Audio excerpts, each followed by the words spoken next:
Okay. Hi, Isaac. Rabbi, so good to see you. Good afternoon. How are you? How's Good to your see you. Shabbos? It was great. Thank you for asking. Everything is all well, all good in the hood, as they say. Uh-huh.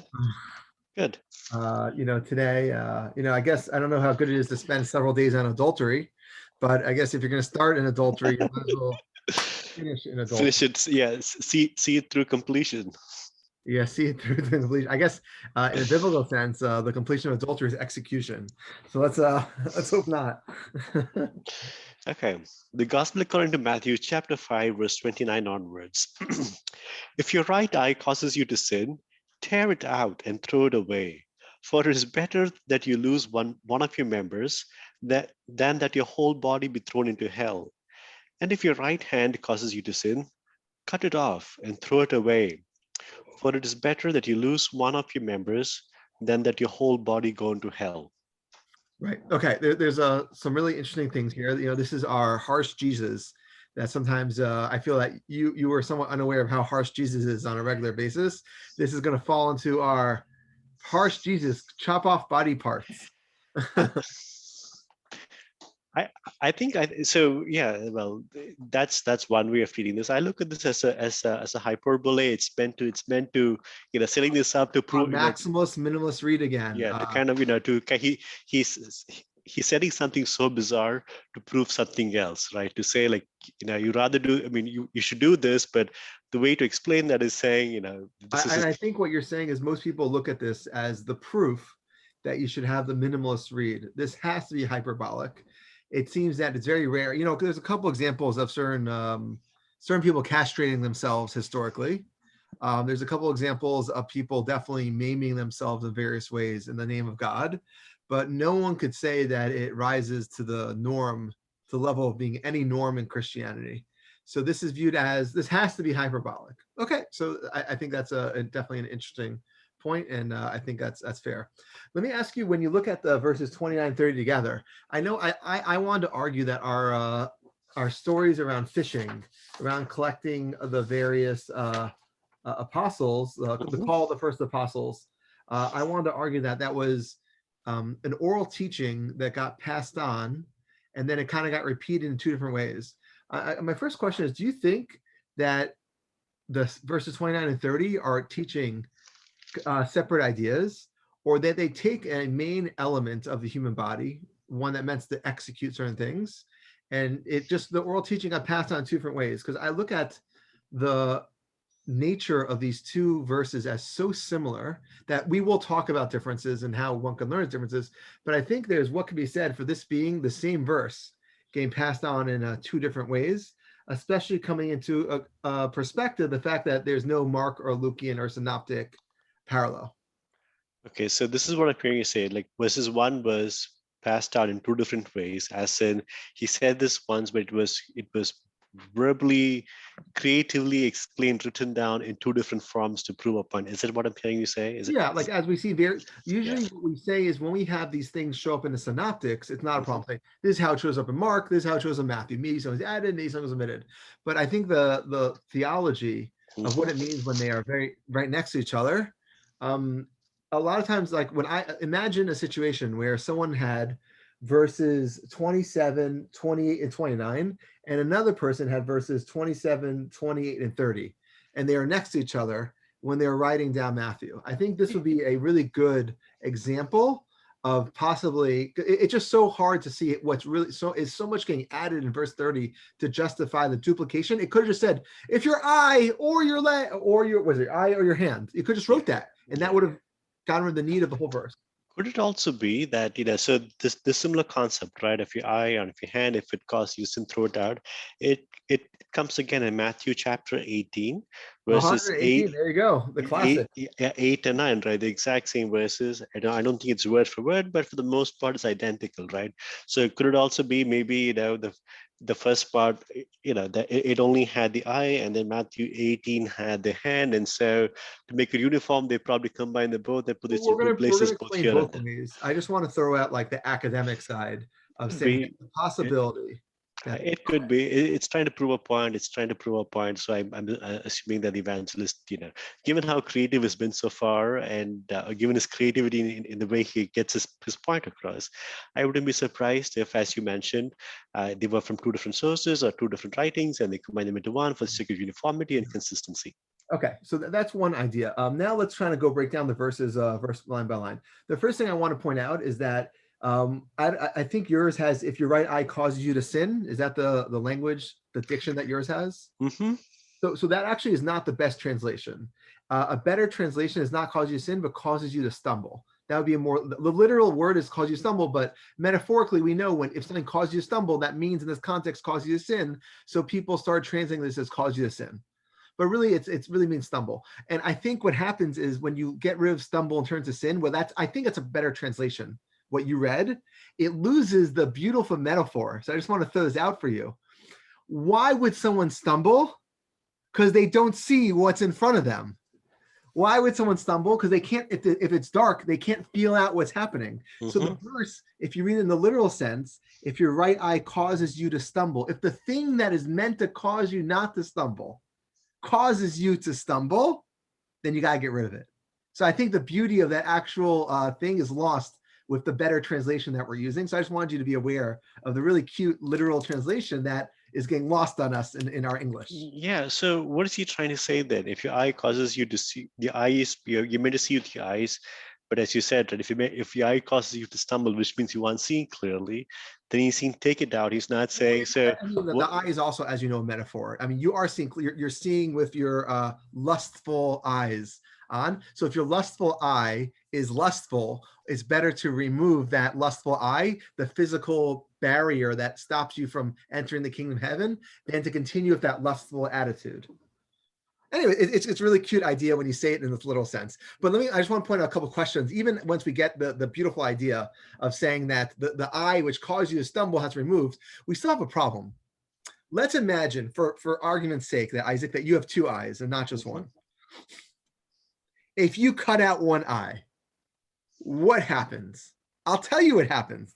That other lustful eye is still there, Isaac, and that other lustful left hand is still there. So you can have a lustful left-eyed, left-handed amputee running about. So I think it's really interesting that when we see the harshness of this, I actually think there's a little less harsh than it could be. A harsh Jesus would have said, cut out both your eyes, cut out both your hands. But he doesn't say that. He's still letting you remain with one eye that literally probably is as lustful as the other eye. So I think the metaphor could have been a stronger metaphor. Cut out the things that's causing you to sin. But he's not saying go all the way, which I think is just like an interesting point when we talk about the concept of not ripping both them out. Not only that, but even once you tear it out, if I would say, Isaac, get rid of one of your eyes, once you tear out your eye, you probably think that would be enough. But the metaphor, again, doesn't stop there. It says tear it out and throw it away. So it's almost, there's this idea of not only you have to do a minor surgery on yourself in a figurative sense, but you also have to then throw away that limb. I think there's a lot of liturgy around the idea, especially in our society, when we feel, I'm sure humans have always felt connected to their limbs, but more connected than usual. If, for example, if you have a relative who has one of their, let's say, legs amputated, in our society, a lot of times, if you're going to bury the body, you'll bury the limb with the body, or even before. The limbs are connected both physically and spiritually with the body. So what's interesting is that it's one thing to knock your eye out. It's another thing to disassociate yourself from that limb, which I think is the other thing that Jesus is asking us to do. So anyways, I think all these things are interesting. So yeah, thank you for bringing out those the subtle meanings in this word. So all this points to me when I read all this, which just when I'm hearing you speak, all of this points to Matthew 5:13. You're the salt of the earth, but if the salt loses salt, if the salt has lost its taste, how shall the saltiness be restored? It's good for nothing. So all he's saying is, if your eye causes you to sin, throw it away. And it has two meanings, both the physical and the spiritual. As in, as you mentioned, the limbs, it's both physical and it's also and also spiritually saying, Get rid of whatever is there within you which causes you to step away from the truth. And if it's to lose an eye, so be it. If it's lose a leg, so be it. But he's saying, don't lose. It sounds like, that there's all these creative ways of explaining are meant to amplify this larger point of don't lose a sense of identity, saltiness, the meek of the earth. Would that be, Again, what do you like, think of it? he's definitely trying to give you the morsels to lead the trail to the kingdom of heaven. And it's unclear, I'm not sure if he's trying to go as far as you're saying, because it's unclear. The point of eternal salvation versus eternal damnation is very blurred here. It's very hard for us to say, like, as you said, when you read this, you're like, he doesn't really mean cut out your eye. And everyone agrees with you that this has to be hyperbolic. That being said, there seems to be lots of things throughout the Sermon on the Mount that seem, from a maximalist read, that if you take it literally, seem to be outrageous, too far, farther than a normal human can go. So if the road to salvation is one way, and right outside the kingdom of heaven is eternal damnation, as Jesus says right here, or what? Or your whole body is be thrown into hell. Well, not your whole body, missing one eye, but or your whole body is be thrown in hell. It sounds like it's almost like it's black and white. A lot of times when we view morality or values, we say be the best person you can be, and we keep somewhat getting, which bothers you, this almost yin yang, black white kind of attitude here, that it's either all, you got to get to the kingdom of heaven, you got to have the Jesus beer goggles on, or you're literally going to hell. Mhm. And I think that generally we like to believe, like I'm going to put my words into a Christian's mouth and even a Jew's mouth, that there's hell over here, there's heaven over here, and everyone is right here. 99% of people are right here, and they're doing their best. And a 0.5% are just, they're eternally damned. They're Hitlers of the world. They're going to hell. And then the 0.5% over here are the popes, the monks, the holy Jesus folk over here, and everyone else is in the middle. And I think what we're presented here is very much not that in this metaphor. It's like it's either eternal salvation or eternal damnation, and you have a choice. And again, that's why I think the harsh Jesus comes out again here, from my perspective. No, I think that one of the biggest takeaways is there is no middle ground with him. You're either with him or against him, either with me or against me. It's either here or there. There's just no middle. There's no middle Team ground. Jesus. There is no, yeah. Either you're in Team Jesus or in heaven or out of Team I Jesus. actually just listened to a podcast yesterday, and they were quoting bad fathers. And one of the bad fathers was a coach, and they got this guy on tape. I can't believe he actually said this out loud. And he said, your father tells you that there's winners, that there's not winners and losers. It's hard you try. What that really means is your father's a loser. And really, in life, there's either winners or losers. It's either yes or no. And I think that attitude is somewhat what we're getting here. It's not about how hard you try. It's not like the pleasure in the game. It's not about getting a good experience. It's that there's a winner and there's a loser. And Well, Jesus is being like that father. yeah, okay. You want as much as possible to Yeah. identify with the eternal salvation winner. So being a Christian in me was to say, well, not really. I mean, in this verse, yeah. So this is what Matthew wants us to take away from this verse. But in the verses to come later on, he does speak about forgiveness and Yeah, the compassion and gray people who areas are fail coming. because as far as I know, I cannot live up to the standard of being complete to the standards. I mean, and I cannot live up to the standards of the Sermon on the Mount. It's Yeah, and I sometimes it think what you're feels saying it's is the right way to say it. It's a standard of the, so at least again, like, I don't want to speak for the rest of the sermon, but the standard of the Sermon of the Mount is a super arrogative standard, one that you have to go beyond the letter of the law, and anything less than beyond the letter of the law is what the old religion does, what the old Jews are doing. They're saying don't murder, they're saying don't do adultery, but you have to do more. You can't get angry, you can't fall to lust. It's all about doing more, and it could be that Jesus putting a stake in the ground and saying, this is what I expect, but then this is the black and white, and then we'll get to the hope. All throughout Deuteronomy and various places in the Bible, we'll see that Moses says, here's how you do it, but when you fail, here's what's going to happen. And it could be Jesus hasn't come to either the realization or the acknowledgement of failure yet, because he's still 5 minutes into his ministry in the Sermon on the Mount. Okay. I want to point out a couple more things. So this is somewhat off topic, but I think it's a little bit on. there's 2 points I want to point out. Number one, there's a verse in Deuteronomy, where is it? It's like 15 something, I don't know, 1539, and it's part of the Shema, namely the creed of monotheism that Orthodox Jews and some other Jews read 2 to 5 times a day, depending on who you are. That is believed that the Bible says you should read twice a day at least. It says, "Velo tatu acharei levavchem v'acharei enechem." You shall not be swayed. You should not fall to the lust, or you should not be pushed to follow after your heart or after your eyes. So I think both these are, there's different ways to interpret this, but the idea is that your eyes and your heart in this case means your will, which I would say is equivalent of your right hand in Jesus' language. There's the idea that your natural inclinations, your proclivities, the way that you naturally see the world is inherently sin. It's inherently sinful. It's inherently not the way of the meek, to put it in a Jesus language. Mhm. And part of the religious obligation of a Jew, at least from a Deuteronomy perspective, is to not be pushed astray after your eyes and after your heart. And I think that has a nice little parallel to over here, to saying you don't want to be pushed astray by your eyes or your right hand by your doings, I would say. This sounds more like original sin, as in original sin, and you had the initial the Like Judaism doesn't have it inherently, like, I mean, we have different attitudes towards original sin, but there is a recognition that humans are physical beings, even Mhm. wherever you want to understand the interweavings between the spiritual, the soul, and the physical body. Nonetheless, we are lustful, as you said our last time. Every single person has certain attitudes of lust. Every person maybe will have, and I'll add, will have an attitude. Maybe you want to murder someone one time, or you want to steal something one time, or you want to yell at someone sometimes. No matter how holy you are, you still have to have like this eternal fight against your evil inclinations in order to master yourself, both your ethics, your morality, your personality.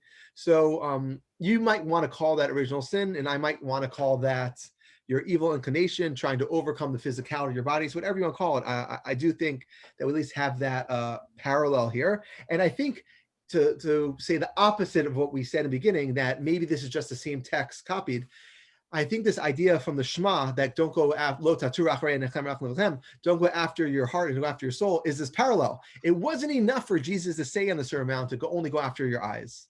Because if you only go after your eyes, that's minimizing, that's almost how you intellectually interpret things with you going through your vision. It's also don't go after your hand, don't go after your doings, don't go after your physical self. So I think it's so important to have both of these concepts here, that you need to cut out your eye and cut out your hand. You got to really limit yourself in order to be successful. So, on a related note, do you see any similarities between the comment from, so Rabbi Sachs speaks about the ethical structure of reality, as in reality has ethical structure. Now, hearing you say, as in both the eyes and the hands, where it's both your heart and what you think and also your actions, these matter, right? And so, do you see any similarities between what Rabbi Sachs calls as the ethical structure of reality, and what you describe from Deuteronomy, as in the commandments given by Moses, from Moses, the things he had to do, and I mean, Matthew. I don't know about ethical structure from this. I'm really focused myself on how humans are interpreting these things, and I think that's what Jesus is more worried about here, and this is what Deuteronomy is more worried about. Don't go after your eyes. It's saying that how you interpret things. Don't go after the physical world, how you interpret. And I think that's So which also means that there is an objective way to interpret, like how you interpret might not necessarily correspond to reality, and so make sure that the way in which you interpret matches with what the way reality is. Is that Yeah, I think that sounds good. well, then that's exactly what Rabbi Sachs speaks about, the ethical structure of reality, where things are set up in a certain, I mean, broadly speaking, the things are set up in a certain way. I mean, Okay, I have two last ideas. yeah. One, have you ever heard of a man named Nachash? Nachash technically means to divine, to be a snake. The word Nachash. Oh, yeah, no, So no, I'm going to not. tell you, I'm going to read you a really quick story about Nachash, and I think it really also will help us. Nachash appears abruptly to attackers, which lay outside the territory he laid claim to. Having subjected the occupants to a siege, the population sought terms, the Jewish population, to surrender to Nachash. And we're told by Nachash, sure, they had a choice. You could surrender and die by the sword, or have your right eye gouged out. The population obtained 7 days grace from Nachash, during which time they would be allowed to seek help from the Israelites, after which they would have to submit to the terms of surrender. The Achaemenid sought help from the people of Israel, sending messages throughout the whole territory. And King Saul, and herdsmen at the time, responded by raising an army, which decisively defeated Nachash. We actually have a lot of independent confirmation that Nachash the Ammonite would put hard pressure on the descendants of Gad and the descendants of Reuben, and would gouge everyone's right eye out. But no rescuer would provide it for Israel, and there was no one left among the whole children of Israel in the Transjordan area with a right eye.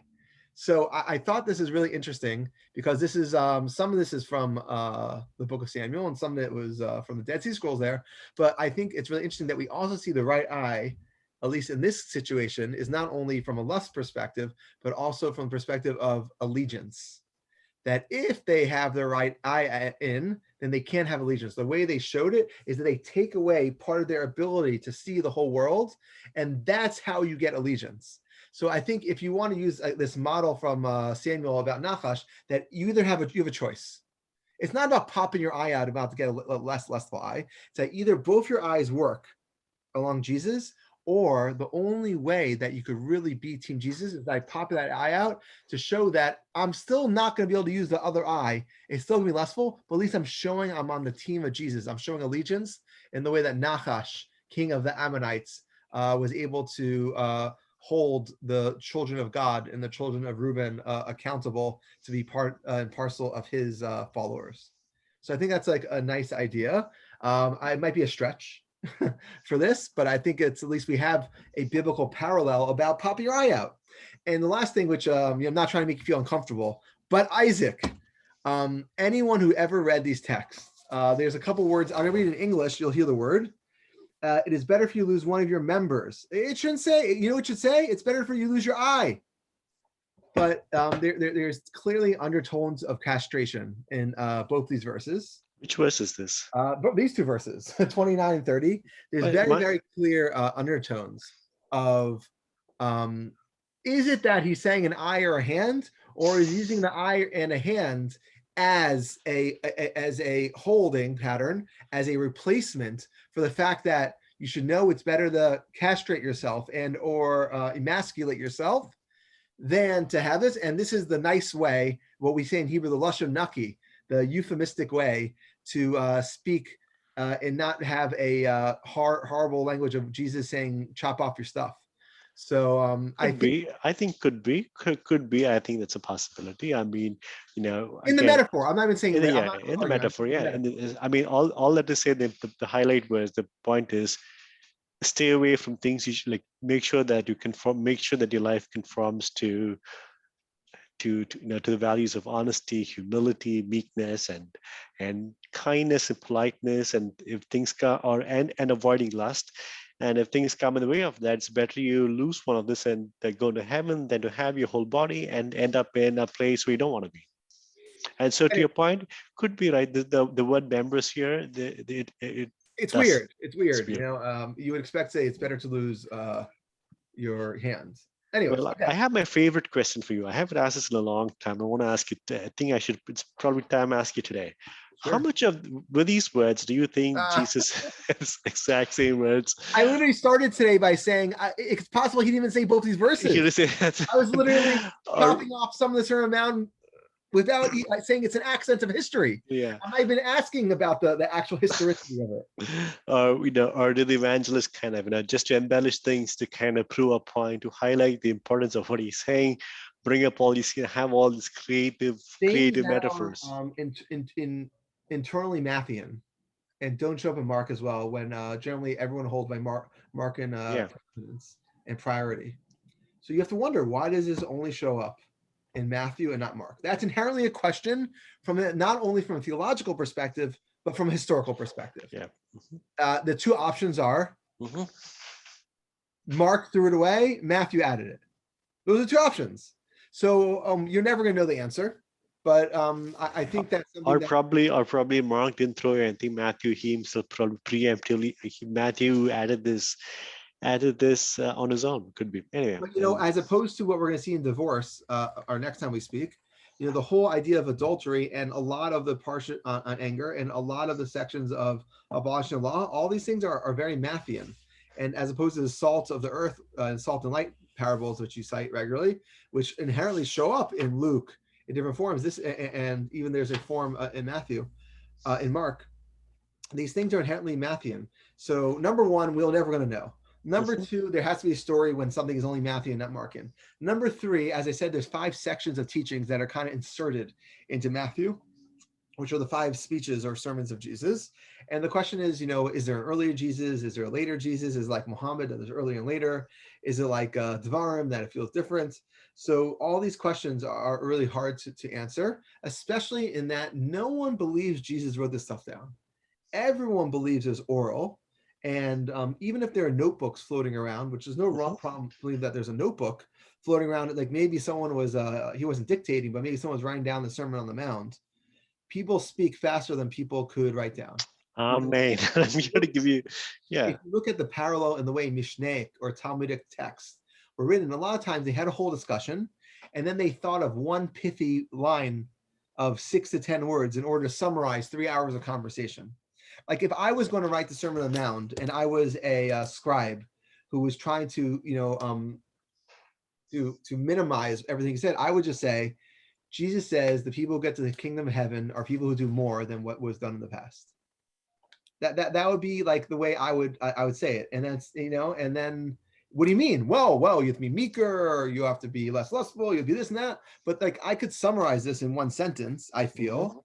But the question is, when you look at this historically, it's really hard to know what was added, what was not. So like usual, I'm not going to answer your question. Okay, Isaac, on that note, I think I have to run. I'm looking forward to discussing divorce with you. Divorce is a super fun topic from a Jewish perspective, because Jews love talking about divorce. I'll tell you even a divorce joke really quick to finish. In the Talmud, so I probably have it right here. I can show you. It looks funny when you see it even. No. So in the Talmud, we have 2 tractates. One's called Divorces and one's called Marriage. Okay? And very famously, the one on divorce is before the one on marriage. Okay? So that's weird. You only get divorced after you get married. Yeah. So there's a famous joke that they made sure to give the remedy before they gave the poison. I think that is very indicative of the Jewish attitude towards divorce is wild. It absolutely is wild. And when we go over some of the texts tomorrow, that I'll point out some of the things on divorce. There's just endless, like I said, endless Talmudic text. You'll see that the fact that Jesus had this attitude it's part of the conversation. Divorce is just such a big conversation that time. Okay. On that note, Isaac. On that note, Rabbi, thank you for your time. Thank you for this. Thank you for this. Thank you for the study today. Okay, Thank bye. you.